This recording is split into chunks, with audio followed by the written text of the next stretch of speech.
app and has been playing, I think, for the last couple of days. And so I think now she might be ready to kind of participate in person. So I think you need to bring multiple amount of people. We need to make a meetup happening maybe this coming week because I understand that even though I went to the Odyssey Games in Pasadena, for those of you that know that I've promoted a couple times, I say go ahead and check it out.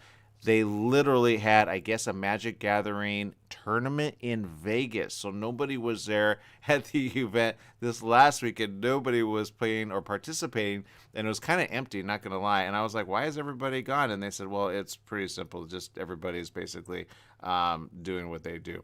Maria says, Alexa's awesome. Still playing this on there. So Maria knows what's up in Canada. She was tuning in via our awesome ability of Alexa. So thank Alexa. And if you guys ever want to tune in, you just say, Alexa, I want to hear KMT 1490 AM, and it will stream us live there. So good job, Alexa, and good job, Maria, for keeping it ongoing. I don't have any idea what you were talking about during that moment with us, Jesse. So what happened? Okay, so my question was, when a movie doesn't perform in theater, who's to blame? Oh, when they don't perform in theater, who's to blame? That depends on the movie, but I will say sometimes the marketing team. Okay, so Ridley Scott has a new movie that just got came out. Okay, he makes decent movies. Apparently, Oh, he said something stupid, didn't he? people think he's great. Yes. So Ridley Scott doesn't have one regret about his direction on Disney's promotion of his 2021 historical drama, The Last Duel. I have never seen any promotion about this film ever.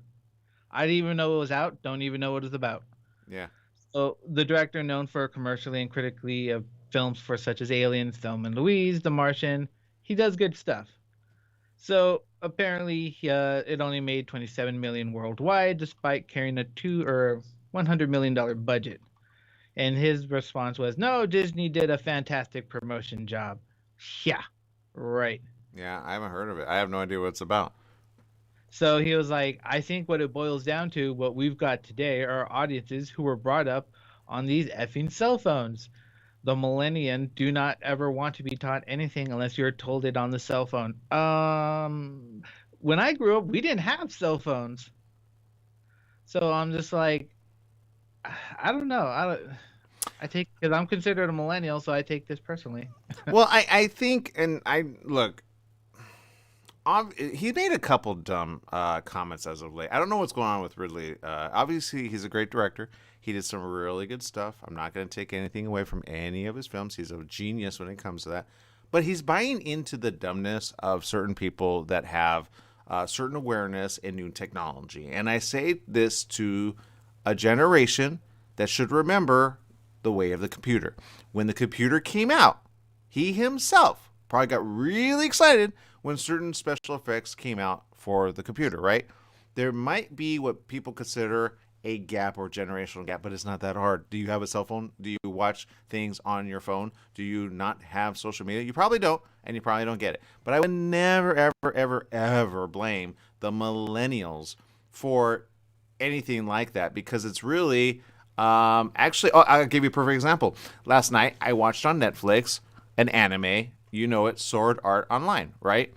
Which it's a good film, right? Like seriously, good series. And which is so telling of the generation that we're in right now because it's about a VR headset and you kind of get stuck in the video game and then it's like a neural chip that helps you kind of move around in the game, but then the guy basically hacks the whole system and locks you in until you reach the biggest level. And I think it takes like 6 to 8 months to finally get there. Right? That's the Sword Art Online. But having said that, are you going to say the VR generation is like the Gen Zers and like they're totally amiss from reality? Because I would say there's things that enhance that. Right now, they could have marketed. Maybe they marketed wrong because they used traditional means to only market it, which is probably why you and I did not know of this film. But there's a lot of films I come to know about, like Avengers, like What If, like all these things, because they hit the demographic of every generation under technically, I want to say 41, right? Which are on social media, right? Now, you have a generation, I'll give you a perfect example. Back in the day, MySpace was among some pretty big competition, right? Back in the day. Do you remember your MySpace account? Oh, I don't have it anymore, but I loved MySpace. I mean, I can have I did it to where it it had all these cool effects, and it would play a song over and over again. So if you're on my MySpace page, it would drive you crazy. And you know what? I loved it. I did too. I actually did one. I called it "Enjoy Your Movie," and I included a branded, I think, embed, and that's how I learned about very simple coding. And I did an embed of this player which showed certain movies. Right? It was Justin.tv. That was very common, and Justin.tv had this whole thing where you could watch people from your living room into their bedroom. I never did that, but it was like this big thing. People were broadcasting from their bedrooms and sometimes raising money and or saying, okay, I'm going to do a live like 72-hour, live everything. I thought, oh, that's smart. And actually, people probably should do that, for promotion. Maybe I should do that. I need to get my increase of subscribers. But, you're like, what am I going to see? What am I not going to see? Actually, they haven't done that in a while. I think maybe somebody needs to do that. Be like, who's going to show up next to the house, right? Some like celebrity interviews and everything. What? I can't believe that person's there, right? But anyway, my point is this. When it comes down to it, there are a lot of people that are saying, okay, what do I do next, right? And what do I do next when it comes to technology? And I think the fact that Ridley said that, and he said some really weird stuff as of late, I think he just needs to be. I think he just needs to take some Kool-Aid and chill. He really does. Put some pineapple to the side and just say, you know what? Maybe you're just not marketing it rightly. Or maybe you're doing the good thing of making a good movie. You just need to make them aware. Because your money, if you're going to attack millennials, are on millennials and under. So make movies that they want to watch. Don't attack them. Does that make sense? It does. I mean, this could be a great movie. I've never heard of it. And yeah, you know what? I like a lot of Ridley Scott's movies, but when I'm told that I don't like it because I'm a millennial or I can't sit still, that's when I get mad. Yeah, it's stupid. I mean, I say, look, everybody's different. I say, don't ever classify yourself as a millennial because at the end of the day, what's above a millennial? Then nobody tells me that. They go, well, it's a baby boomer. I'm like, okay, a millennial is from what age? From what age? So, I'm going to get this just since we're talking about it because I had this conversation literally 3 times in a row. And I was like, okay, I'm just going to get this. So, a millennial, because sometimes some people consider themselves millennial and they're not even millennials, okay, just so you know. So, a millennial Okay. is what year to what year, Jesse? Oh God, 1980 to 1992. Ooh, actually, you're very close on that. Yeah. Let's see. I'm going to go to the official Wikipedia, right? Okay. Millennials, also known as Generation Y or Gen Y, see, there's a combination of things that they could be called, are the demographic cohort following Generation X and preceding Generation Z. Like that's not confusing. Researchers in popular media use the early 1980s as starting birth years and the mid 1990s to early 2000s as ending birth years, with the generation typically being defined as people born from, here it is, you were right, 1981 to 1996. So if you were born in those years, you're a millennial. Now, 1996, how old do you have to be in order to be considered a millennial? Let's do the math. 20, let's see, it's 2021, right? Let's see, so 25, I think, would be the youngest. Is it? Yeah, 25. 6, 7, 8, 9, 10. That's 4. So that's 4. That's 20. It's 25. Yeah, you're right. 25. Okay, so I guess yeah. Then I'm wrong, okay, because I said something, you're not a millennial, but I guess they are millennials. All right, most millennials are the children, here it is, of baby boomers and early Gen Xers. That's it. That's the one that's technically a little bit higher. So Gen Xers. Millennials are often the parents of Generation Alpha. Did you even know that existed? I'm a Generation Alpha. That's kind of cool, actually. I like that one. Across the globe, young people have postponed marriage. Millennials were born at a time of declining fertility rates around the world. Did you know that? I didn't know that. Yeah, that's good to know. So be lucky that you're alive. And are having fewer children than their predecessors. Those in developing nations will continue to constitute the bulk of global population growth. In the developed world, young people of the 2010s were less inclined to have Dun, da, da, da, you know what? Adult content following. Yeah. Compared to their predecessors when they were at the same age. In the West, they're less likely to be religious than their predecessors, but they may identify as spiritual. Millennials have been described as the first global generation and the first generation that grew up in the internet age. Got it? The generation is generally marked by elevated usage of and familiarity with the internet. Hello, Ridley Scott. Mobile devices. Hello, Ridley Scott. And social media. Hello, not hard to market to them. It's very easy. We're all on there. Which is why they're sometimes termed digital natives. Between the 90s and the 2010s, people from the world became well-educated, a factor that boosted economic growth in these countries. Millennials across the world have suffered significant economic disruption since starting their working lives. Many face high levels of youth unemployment. Don't blame them. During their early years in the labor market in the wake of the Great Recession, remember that? Yeah, and suffered another recession a decade later due to the COVID pandemic. So basically, millennials have to undergo everything that everybody else didn't get prepared for. So there you go. That's just kind of the interesting information. Oh, here's a graph. Name generations in the Western world. Check this out. What are you called if you were born from 1883 to 1900? Dead. Wow, Jesse, you went next level. You just, dang, I'm so sorry. Okay, yeah, evidently. It's called the Lost Generation. So, there you go. Good job, Jesse. Jeez. Then, from 1901 to 1927, the Greatest Generation. I love that. It was, we're the Greatest Generation, people. Get your facts straight. Then, in 1928 to 1945, that was known as the Silent Generation. Not silent at all, but I think probably the movie films probably had something to do with that. Then from 1946 to 1964, known as Baby Boomers. Okay, this makes more sense. Here we go. So that's if you were born, like my mom would be considered Baby Boomer. Okay, right? She's okay with that. 1965 to 1980 is known as Generation X. Then I don't know why millennials all of a sudden hit it, but millennials, I get it, the 2000s, I get that, the millennial age, right?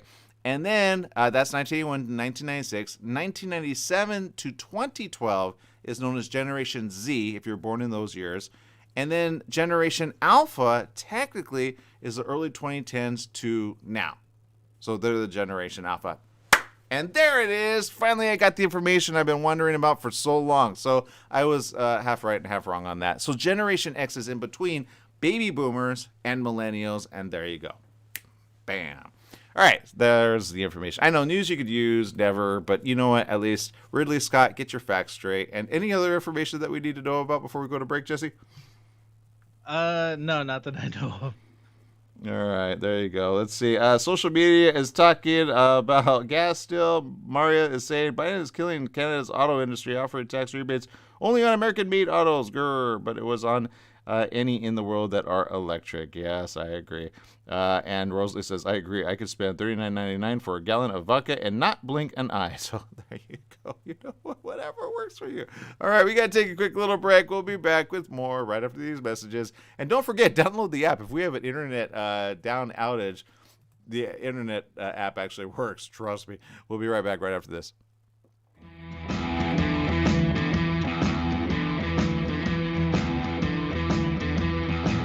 Standard time is here. That means shorter days and cooler nights that make you want to stay inside. Don't get caught in the cold. Franklin Mechanical Systems can do a preventative maintenance check on your heating unit to get it working right. For cleaning, repair, or a new installation, call them for a free estimate. Franklin Mechanical Systems, for all your residential and commercial heating and air conditioning needs. Call their Beaumont office at 951-845-1000. That's 951-845-1000, and stay warm today.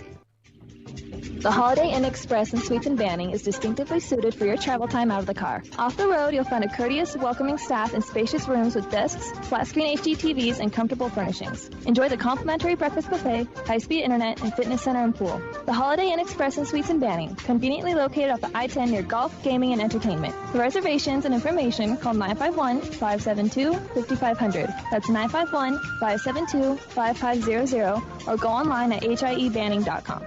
Totally Nutcracker's world premiere will be presented by Victory Arts Sunday, December 12th at 4 p.m. Enjoy the holiday classic with a twist. featuring the San Diego Ballet and dazzling local dancers of all ages. An everyone can love it version with a special musical score.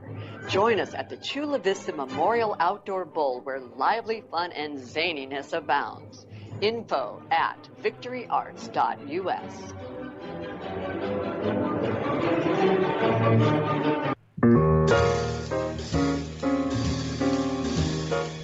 Here's to your health with Joshua Lane. Ideas you can use to be healthy and stay healthy. The current thinking about beauty, fitness, and longevity. Every Tuesday and Wednesday morning at 9 a.m. Wellness talk you can use. Here's to your health with Joshua Lane on KMET, naturally.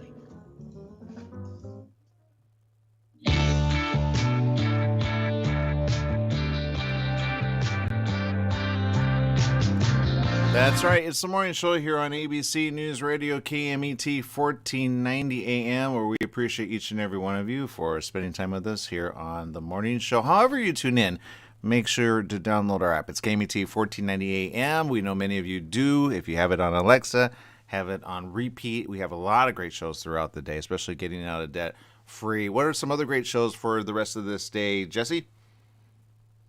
Ooh, we have Here's to Your Health, which always goes into everything health related. He has some really good information. We have after that, we have Talk with Audrey. She always talks about various things. So she's always a great source of information.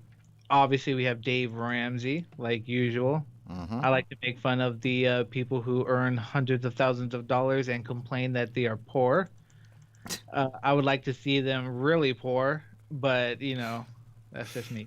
No, I know what you're talking about, because of, like, he goes, how much do you make? And they're like, 180,000, but they were in debt for like 300,000, right? Like, and then they pay it off. And I will say this, being debt free and still making even 30,000 is way better than being super rich and having plenty of debt. It just, some people live beyond their means, and I always say, if I have that type of money, will I live within my means or not? And I will say this, when I make good money, I make sure to keep at least a minimum of 10,000 in cash. You know what I mean? Like at any given time, I do not go below 10,000 when I have it. But as of late, I'm getting into my reservoirs, if that makes any sense. So I get what you're saying, right? So, like, let's say you won the lottery, you won like 300 million. What would be the first thing you do? Okay, if I won 300 million, I would do three things. One, I would invest in, honestly, our station. I would buy it right away. I would invest in three other companies in the industry of environment tech.